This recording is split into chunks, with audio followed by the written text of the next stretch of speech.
ধৰণৰ plastic tray আছে এই প্লাষ্টিক ট্ৰেৰ সহায়ত কৃষকসকলে তেওঁলোকে আপোনাৰ বিভিন্ন বতৰত যিকোনো বতৰতে তেওঁলোকে নিজে তেওঁলোকে মাটি চহন কৰা কৰি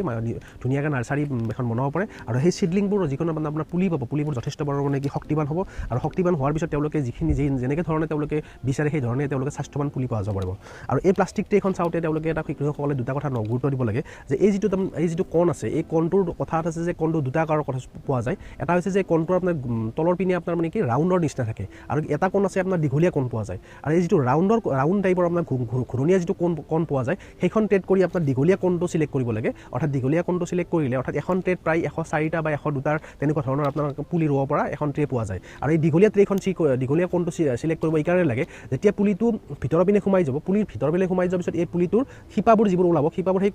শিপাবোৰ আপোনাৰ ধুনীয়া কৰি আপোনাৰ চাইডে ওলাই যাব আৰু কথা হৈছে কি যে যদি গোল টাইপৰ মানে কি তলটো যদি গোল টাইপৰ কণ ট্ৰেখন চিলেক্ট কৰে তেতিয়াহ'লে কি হয় শিপাবোৰ থোপ খাই থাকে গতিকে কৃষকসকলে এই কথাটো গুৰুত্ব দিবলৈ যে কেনেকুৱা ধৰণৰ ট্ৰে তেওঁলোকে চিলেক্ট কৰিব প্ৰথম কথা হৈছে যে এই কোন ট্ৰেখন যেতিয়া চিলেক্ট কৰি ল'ব তাৰপিছত সেই ট্ৰেখন চিলেক্ট কৰাৰ পিছত কৃষকসকলে ইয়াত কি ধৰণৰ মেটেৰিয়েল দিব অৰ্থাৎ কি বস্তু দিব তেওঁলোকে কি বস্তুৰে তেওঁলোকে ইয়াত ঢাকি ৰাখিব এতিয়া ইয়াত দেখা গৈছে যে আপোনাৰ কৃষকক কৈছে আমাৰ আজিকালি বিভিন্ন ধৰণৰ আমাৰ নাৰিকলৰ যিবোৰ গুড়ি আছে আৰু কক'পিট আছে কক'পিটৰ জৰিয়তে প্লাছ কক'পিটৰ লগত ভাৰ্মি কম্পোষ্ট তেওঁলোকে মিক্স কৰি কিনে তেওঁলোকে এই হেৰিখন প্ৰিপাৰেশ্যন কৰি ল'ব পাৰে এই ট্ৰেখন বনাই ল'ব পাৰে আৰু কক'পিট আৰু ভাৰ্মি কম্পোষ্ট কিমান দিব এটা কথা আছে যে কৃষকসকলে প্ৰায় 1:1 1% আপোনাৰ ভাৰ্মি কম্পোষ্ট আৰু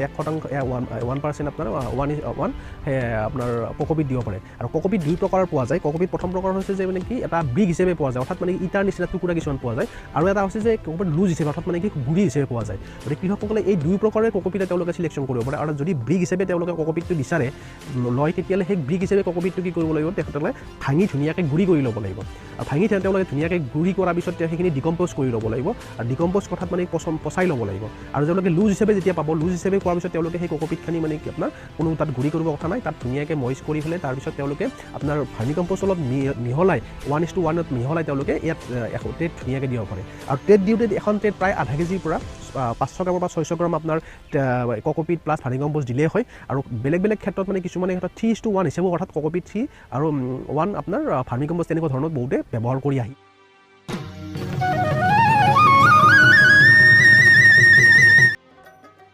আমাৰ এই অঞ্চলটো বহুত পিছপৰা হয়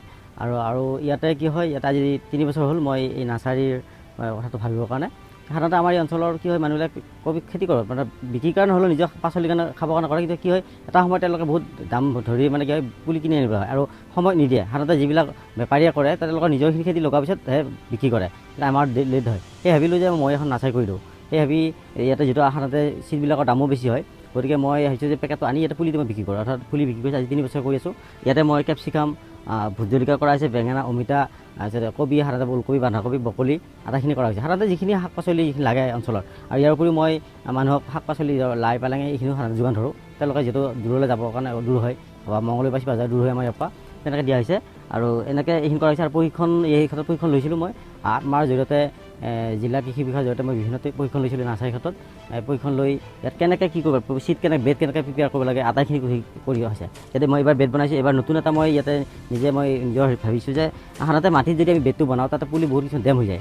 গুড়ি পচা বেমাৰ হয় এইবাৰ মই কি কৈছোঁ যে বালি আৰু কক'পিট ভাৰ্মি কম্পোষ্ট ইউজ কৰি পেলাই মই বেড বনাইছোঁ কিন্তু এইবাৰ মোৰ 100% পুলি আছে পুলি কোনো কাৰণত ডেম হৈ নাই বা গুড়ি পচা বেমাৰ আজি হোৱা নাই আৰু ইয়াত মই গুড়ি পচাৰ কাৰণে ঔষধো মৰা হোৱা নাই মানে পোকে পৰিছে পোকৰ কাৰণে মই যিটো আঠা আছে সেইটো লগত দি দিছোঁ তেনেকৈ পোক কণ্ট্ৰল হৈছে